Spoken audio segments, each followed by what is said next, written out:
Alright guys, so I didn't want to make that garden tour week 4 too long, but I did want to show you guys, whoever was interested anyway, a little bit more in depth of what I've been doing this past week, and maybe a little bit of a glimpse into what we plan on doing in this upcoming week. First of all, I just can't believe that these plants, some of them, are already flowering. Just blows my mind. I'm a little too excited. I'm like a kid in a candy shop. I come out here and I look at the garden and I see these flowers and I'm just like, oh my gosh, my tomatillos are flowering. And then look at all of these buds. That one's about to pop open. And it just makes me so happy. Just look at that. So one thing that I did this week with my tomatillos is I noticed that I haven't seen a single honeybee this year. And last year I would come out and easily I could count 50 to 100 honeybees all the time. Like we thought we were getting swarms of honeybees last year. It was just like you'd come outside and you'd have to run in from how many bees there were in the yard. But this year I haven't seen any. So I took a Q-tip and I actually hand pollinated the first batch of tomatillo blossoms. I think I'm going to let the next batch go and I'm going to see what is going to germinate, or not germinate, what's going to set fruit better, just letting it be natural or hand pollinating. But I didn't want to just let it go to chance because we're putting all these work into these tomatillos and we haven't seen any pollinators. I did see a praying mantis and we do see aphids, but no bees, like no butterflies. Like where are they? So I'm heavily planting more pollinators. That's like the first thing I did was I'm like, we're not seeing pollinators. Let's plant things to attract them. But I don't want to just rely on that. I went one step further and just decided to go ahead and try to hand pollinate around and see if we have any success with that. And if we don't, you know, maybe it's just too early. We just passed our last frost date, and yes, we're getting temperatures of 80 and some 90-degree temperatures, but you know, maybe it just takes a little bit of time for nature to catch up. So these are my tomatillos, just gorgeous. Look at those flowers. These are actually closed. I've noticed that in the daytime, like when it's really hot outside, when the sun is on the plant, the flowers are just completely wide open. And then once they get covered in shade for the evening, the flowers close back up. So these are much more beautiful. I wanted to shoot this video earlier so that I could really show you the beauty of these tomatillos this week. And I missed that opportunity. As I said in week 4 garden video, we ended up saving a black-throated sparrow that the chickens were trying to eat. He ended up just needing some, we think he just needed some electrolytes and clean him up a little bit, but we went ahead and just gave him some water to drink, wiped him off a little bit, and then let him go in the front yard where the chickens couldn't get him after we let him rest for a little bit. So we're hoping he'll make it. He is a wild animal. We didn't want to put too much stress on him by handling him, and I don't condone catching anything that might have diseases, but we were very careful, washed very heavily after touching him, and we didn't want the birds to eat a potentially sick bird and then get sick or wormy or anything. So we took him out of the chicken yard where they were trying to eat him, and put him in the front yard where he can recover and be safe. So moral is we shot this video a little later in the day. And this, I think, is from the wind. It's just ripping it open. Had a little bit of sun damage, caused a hole, and then the wind ripped that right off.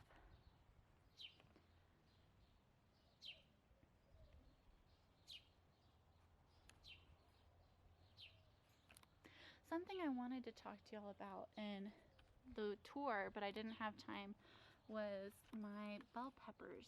If you look at them, they have some curling leaves,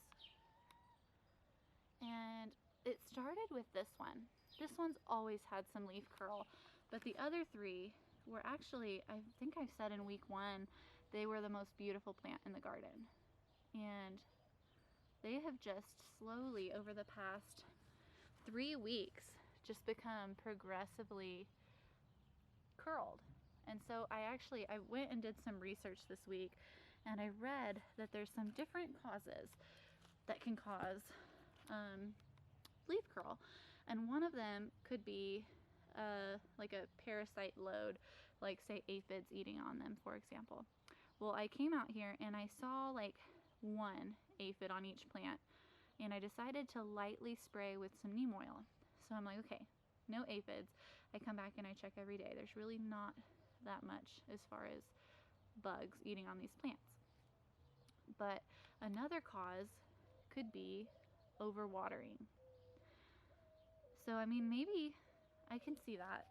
When they were in the greenhouse, I was bottom watering, and basically anytime the top of the soil was dry, I would add more water to the bottom. So there's potential there that the bottom of the cup where the roots were always wet. So maybe they just developed a little bit curly because of that.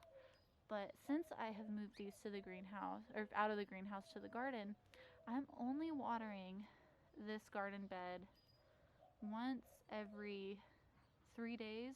I'll do it every 2 days if it's extremely hot and dry. But one way to tell if your garden is ready to water is if you take your finger and stick it into the soil down to the second knuckle. If your finger comes back and it's wet like that, then it means it's not time to water yet. So I've been doing that. I actually watered yesterday, so I haven't watered this bed today, and you can see like it was moist. So these probably won't get watered until either tomorrow afternoon or the next day, depending on the soil.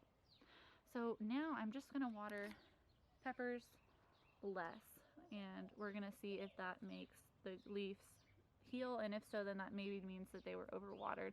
Other than that, it could be a virus that peppers are prone to, a leaf curling virus, and it's not harmful to humans, but it would just mean that the plant is stunted and the fruits are going to be smaller and potentially deformed. But I'm not too worried about it. I mean, my jalapenos are not suffering from leaf curl. Like, look at that. Nice jalapeno plant right there, and it's right next to my curly albino bell pepper. So, I don't know. That to me, I feel like if it was overwatering, you would think that it would, like they're right next to each other, you think that it would be affecting both of my pepper plants.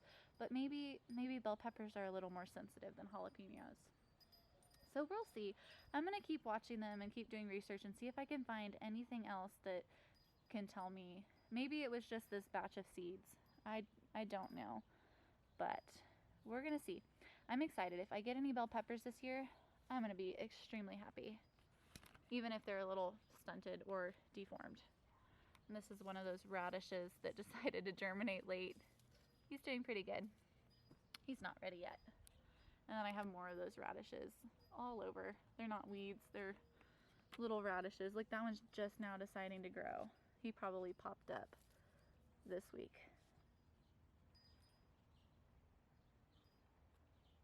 My tomatoes.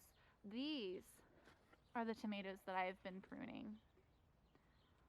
So what my experiment is I am a huge fan of Jess from Roots and Refuge Farm. And the way that I've seen her do it, and she has some videos on this if you have any questions about pruning tomatoes or growing tomatoes, like she is my go-to that I go to look at information. So if you have any concerns or whatever, go watch her. I love her. But I've been pruning these, and I probably need to prune the bottoms a little more, but I'm trying to give them a little bit more airflow because I think that will help prevent disease. And something that she talks about is like when she plants them, like she'll pull off all of the lower leaves and just leave the leaves on top to give more airflow to these plants. And then whenever a plant grows in the armpit of the plant, let me zoom in and show you. In the armpit of the plant, it's going to grow what you would call a sucker. And that's going to be another branch that can bear fruit. It's going to take energy from that tomato plant to grow. So what I do is I pull out anything that grows in the armpits of these plants. And that's just going to help the plant, and I might not even be wording this correctly, but it's going to help the plant to grow a little bit more efficiently. It's going to put energy into the fruit that it has instead of trying to put more energy into leaves necessarily. The rest of the plants that I'm growing, like the tomato plants in the corner, the tomato plants in the front area, I'm letting them bush out as an experiment. I'm going to see what grows better in our area, because we're in zone 8B out in West Texas in a Chihuahuan desert. It's very dry, so I'm wondering, with how hot and sunny we get, like today is April 25th and we almost hit 90 degrees. We're expecting to hit 90 degrees next week, and our low for the daytime is like, the lowest temperature we've had this week in the day is 82, and it's April. So I mean, with it being so dry, sometimes we get humidity at like 8%. I'm wondering, do these plants need that much airflow in this environment, or would they maybe benefit more from having leaves to protect themselves from the sun, like shade themselves more? So I'm not putting all of my eggs in one basket here.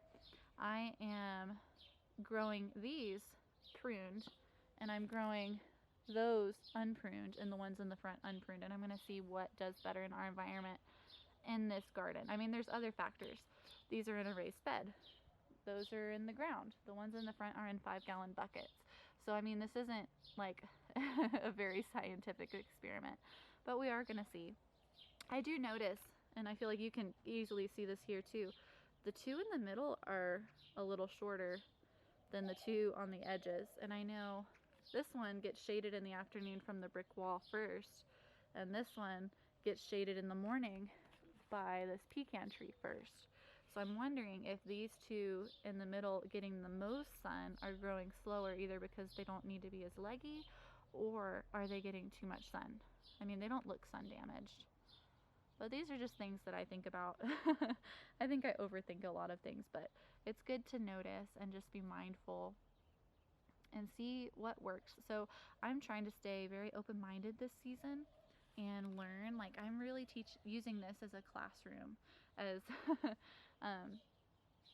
as a classroom, because I plan on owning a homestead one day, and I want to grow as much of our own food as possible.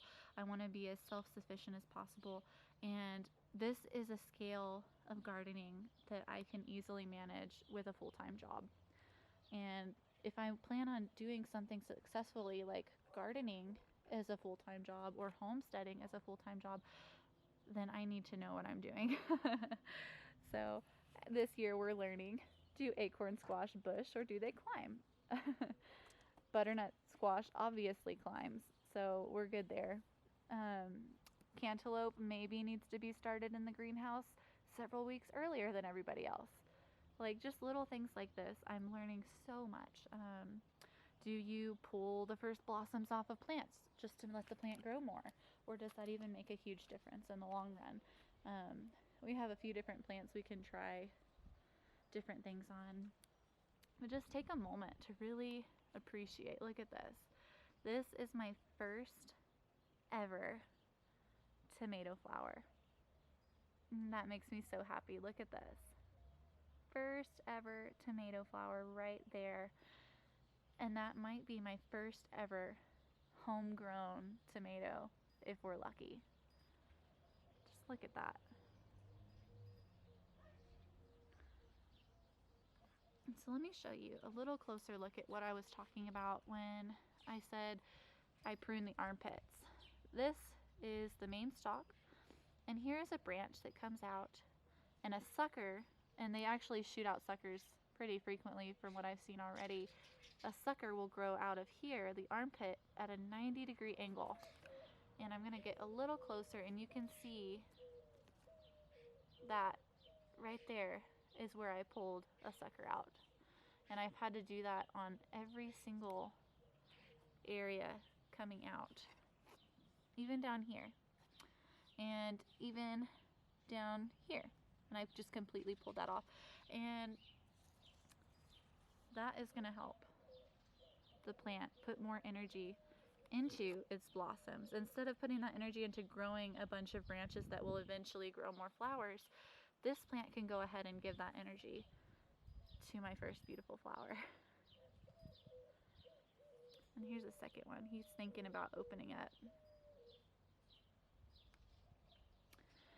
And I'm actually going to pull off some of these leaves. I'm going to go back and prune these, but the lower leaves are always the first, usually the first, to get sick or damaged. And another reason for pruning off these lower leaves is that it helps prevent disease in your tomato plants. So look at that. Not only does this tomato plant get that much more airflow, but when you water the tomato plant, the leaves do not want to sit in water for very long. So if you bottom water, even if you're bottom watering, some of that water is going to splash up onto the plant. And anywhere that the plant has to stay wet for even a little bit might get sick. So me just pulling off that unhealthy leaf, one, doesn't let infection go into the plant. It just it keeps something bad from happening before it even starts. But two, it's going to help that tomato plant breathe a little bit better. So that's something I've been doing this week, is pruning these tomato plants. I've just been on top of that with these guys. I'm looking and I think I see a fasciated blossom right here.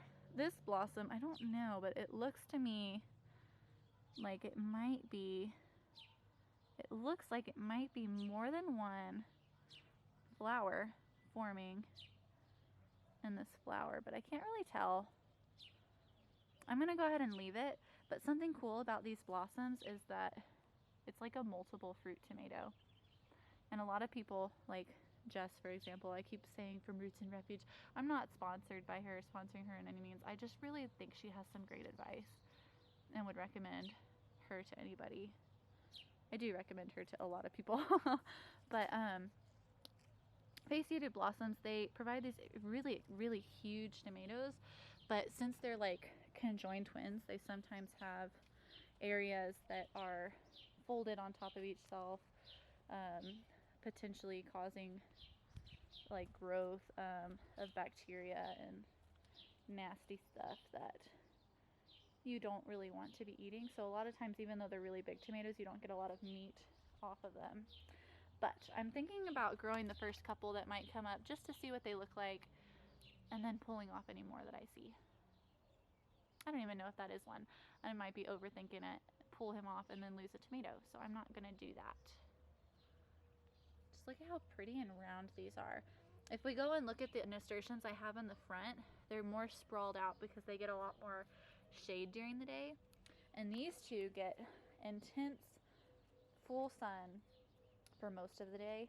And I just think it's so cool how it looks like they're holding up a bunch of little shields, like a little shield ball to keep the middle of the plant from being damaged by the sun. And it's just so pretty how rounded that grew.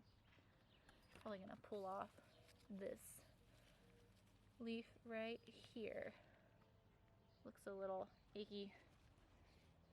So most of the time when I pull off leaves, I give them to the chickens.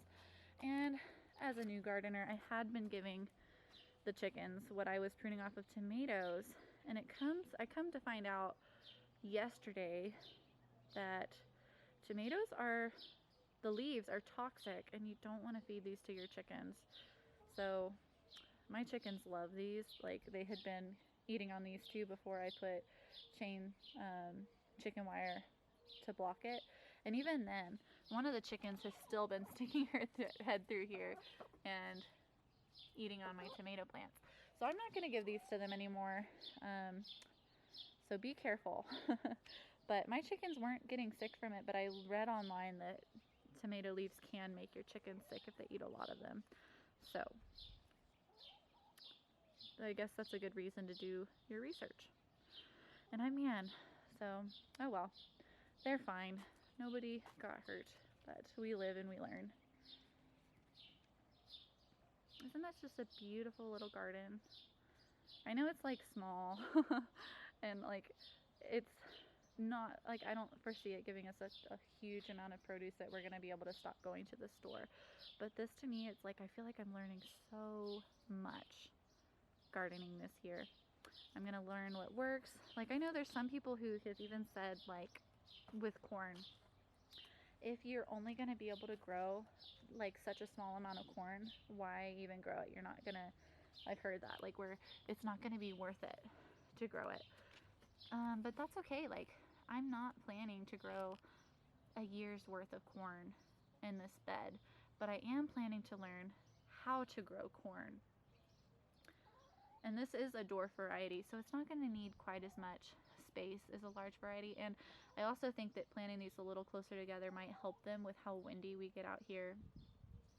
But really, like, I am growing this garden to learn, and it's just so encouraging and uplifting and just beautiful to be able to come out here after a long day of work and breathe fresh air and watch my beautiful little chickens being chickens and just look at all of the growth that happened each day. Like, I'll come out here every day and see something new that wasn't here before, like a flower on a tomatillo or a new sprout of corn that I didn't know I planted.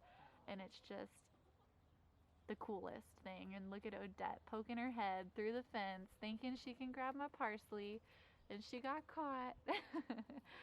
But in all seriousness, like, I think that everybody should grow a garden at least once, because you can learn so much from it and it brings so much joy, and it is just an amazing experience so far. This is just, like, I feel like a glimpse. Like, I don't even expect a lot of people to watch these garden tours, but to me it's like a diary. Like, I want to be able to look back and say, like, this is the first garden that I've ever planted, and see how far I've come and see how much that I can learn and have learned, and even that I've learned since I planted this garden 4 weeks ago. Like, it's just amazing. Like, look at these morning glories. We're gonna figure out why they're not doing so pretty, but they're still growing, so just gonna let them do. And my okra, like, I think I planted him too soon, and he was probably stunted from the cold, whereas this one I expect to take off because I planted him later in the season and let him grow out in the greenhouse a little longer before putting him in the garden. So it's okay, like, if I grow, like, if all of my jalapenos would have ended up like this year, I still would have been happy because they got the chance to grow. So I'm going into this getting a lot of joy, but expecting very little, so that everything that I get is great news. And just look at how green this is, like, and knowing, like, what this yard, I mean, it's a messy yard, like, it's very lived in, but knowing, like, what this yard was before the chickens and before, like, even just when we moved in, just looking around, like, that corner where the chicken coop is, that used to be shoulder high with weeds and reeds, and you could not walk past this big sage bush. You couldn't get past it. And we cleared it out and we built a chicken coop, and now we have 9 beautiful lives living in there and providing food for our family. And this area, when we moved in, used to be nothing more than where, you know, like, where we would come out and just sit, and we would have barbecues, and, like, that to me brought a lot of joy. But now, I mean, the barbecue pit's over there, and we're growing food here. So I encourage all of you guys to get out, get a flower pot, and plant a seed in it, and just, you never know, like, what can come. Like these little guys, my little bachelor buttons. They were planted 3 days ago, and they're popping up. And I don't mean, like, go out and expect results right away. Like, I mean, y'all guys saw with my blue butterfly pea. This one, I planted 12 seeds, none germinated. I planted more and one germinated. And then I threw this guy in a pot and babied him for a little bit, and I got a seed. So I've put so much effort into growing blue butterfly peas, and I have a plant that is 1.5 inches tall. And it's making me very excited. But like I'm saying, like if you go into it and say, I'm gonna grow blue butterfly peas, and you get one plant after all of that, you could easily be very discouraged. This is a hard plant to grow. Maybe I don't have a green thumb, you know, but you just gotta keep on going and trying, and something amazing is gonna happen. So this is just year 1 of gardening, and next year we're gonna go even bigger potentially, and we're hoping that we will be able to eventually move to a place where we have acreage and can devote a real space to gardening, and have our chickens for eggs, and have some goats for milk, and have some pigs for meat, and just go on, and big things. But today, April 25th, 2020, I have my first tomato flower, and I'm so happy. All right, everybody. I hope y'all have a good night wherever you are, doing the things that you love, the hobbies that you love. Look at that honeysuckle. If it'll focus on it. It wants to focus on my fence. Look at that honeysuckle. I can smell it from here. It's just so sweet. Go out and do the things you love and learn something new. Like, I didn't think gardening was going to be a hobby. Like, I used to visit my grandmother's house in the summers, and I would watch her garden and see her put up her electric fence to keep the rabbits out, and I'd go out and she would let us hold a bowl of string beans and make us string them. And I remember thinking, like, this is really cool, like seeing her pickle things and put them in her basement in jars, and watching her, you know, juice tomatoes, and just like it was so cool to see that. But I never thought that I would be able to do that, or think that that would be something that would be a passion that would grow in my heart. And then I decided I'm gonna try it, and it has just blossomed into this amazing passion, and there's so much space to grow, and it just makes me so excited. All right, guys, I'm gonna go ahead and wrap it up tonight, but do something you love wherever you're at.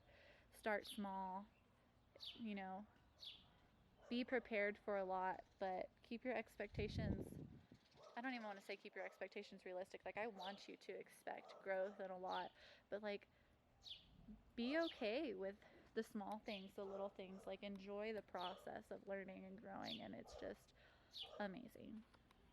All right, well, y'all have a good night, and let's say goodbye to a chicken or two, and I will let you go. Oh, I forgot to show y'all. This is my cucamelon. This cucamelon was probably here last week, and this week it has grown up and over that tree. So my plan is to let it go whichever way it wants, and maybe we'll have some dangling cucamelons on this pecan tree.